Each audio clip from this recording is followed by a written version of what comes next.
Welcome back to another episode of Easy Peasy Labeling with me, Melissa. Today I am back with the LW-PX900, and I promised you that we would talk about advanced serialization. So today we're going to talk about the difference between advanced serialization and basic and when you should use it. So let's take a look.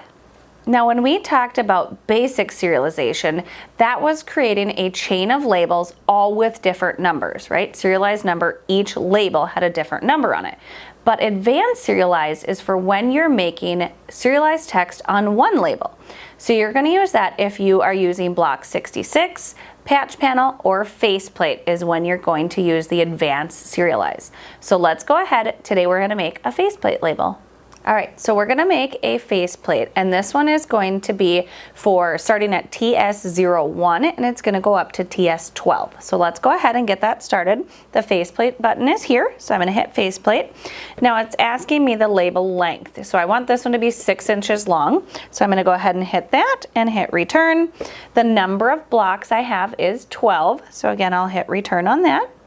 Now it does give me a couple options for orientation. If you're not familiar with that, take a look because there's a couple of different options that are really helpful when creating different labels. So look at that and then just select the one that you want.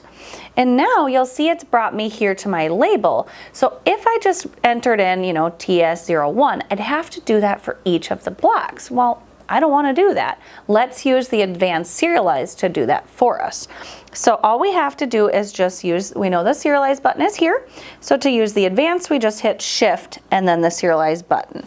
And just like the basic serialized, it's just asking us to put in our starting number. So this one, it's TS01. Okay, so I enter that in there and then hit return. It's asking me if I want to repeat these. I don't need this number to repeat it all, so I'm just going to leave it at 1 and hit return.